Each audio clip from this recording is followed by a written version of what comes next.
The next speaker is an old classmate of mine.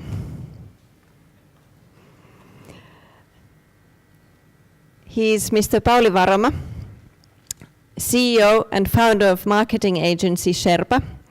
He has worked as a strategist for numerous large Finnish marketers, as well as developed Sherpa from a small startup agency to a significant player in the Finnish marketing agency field. He has worked as a producer and executive producer in both film and events. He holds positions in a company developing business in the Helsinki archipelago islands. You might have heard of the Lonna and the Vallisaari Islands. He is a member of board of Helsinki Art Museum and Finland Promotion Board. He is also a frequent columnist. If Pauli had a day with Zlatan in Helsinki, he would not take him out for sightseeing, but have Zlatan all for himself and for to his kids.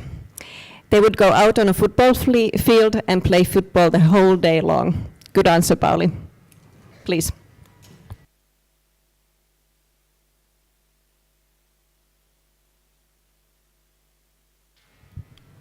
Hey, thank you.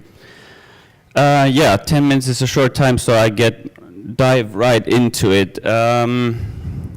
I am, as a marketeer, driven by results, by passion, and sustainability.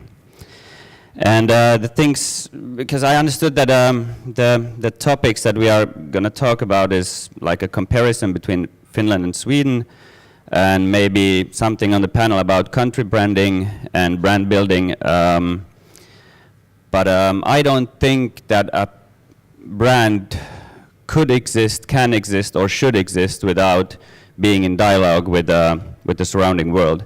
And that is what I'm interested in and what I want to talk about a bit. But if we compare first, there are big and successful Swedish companies and brands, for example, SEB or Spotify, and there are good ones from Finland, for example, Fortum or Supercell. But if you look at who has done globally successful marketing, who are the marketing superstars you have in Sweden, you have H&M, you have IKEA, you have Volvo, you have in Finland, I don't know, maybe Rovio these days is trying a bit.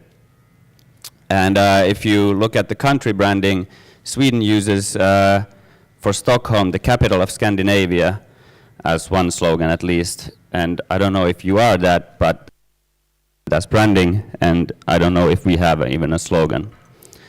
Right now, there's a data and optimization boom going on. Many say that Finland is still behind. I'm saying that Finland will lead, because we are a country of engineers, and we will get there. And it's good, and it's very important. It's going to be a big business, and of course, the more you know, the more you are able to understand.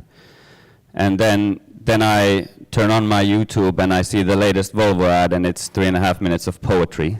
So that makes me think.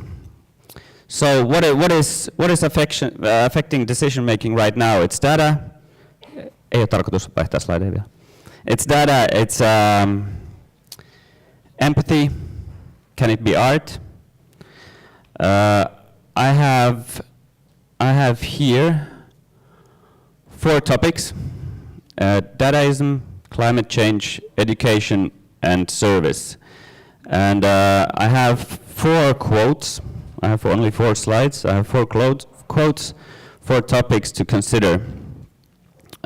Service is more or less kind of the process of buying. So if we go into the first one, it says Google won't have to be perfect, it won't have to be correct all the time, it will just have to be better on average than me.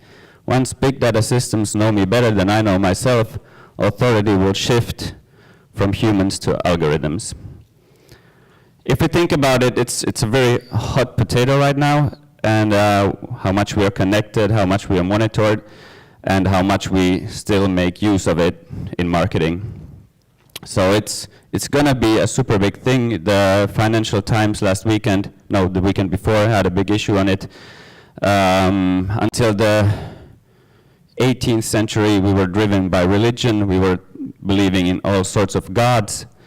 After that came humanism and self-consciousness, and we were driven by our heart and soul. Now it's data. We don't know what is going to be after that, or if there's going to be something, but this is big enough right now. Decision making is going through this. If Amazon wants something, Amazon will get it, even though Amazon is employing 60,000 people, and the number of companies Amazon made bankrupt had employed 1 million people. So the next issue is climate change. So the really inconvenient truth is that it's not about carbon, it's about capitalism. We have been told the market will save us, when in fact the addiction to profit and growth is digging us deeper in every day. We do consume more than we should. Who will do what the market doesn't, or who will pay for the companies to do what the market doesn't? This is why I believe we need politics. This is why I believe that we should think more about long-term than short-term. And I know that we know enough, but we don't act yet, and we should act more. So the next topic is very important. So we choose how we educate the next generation. So why isn't I have 4 kids, 2 of them are in school. They don't have a class on climate change, they don't have a class on empathy, they don't have a class on equality. Right now in Finland there's a big reform going on. 100 is powered by Saku Tuominen, Fun Learning is powered by Peter Westerbacka.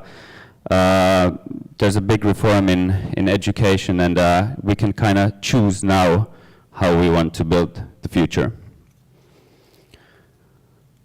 And then the 4th topic, people don't pay for what they buy, they consume the process of buying. So this is partly what Petri was also talking about. It's not just I want this pizza right now, or it comes from that, it starts from that, but then who will provide the process of getting the pizza the best will win. And at the end it's about people, it's about human beings, and we need to understand how, not just what we want, but how we want it. So that was my short introduction to the panel discussion. Thank you.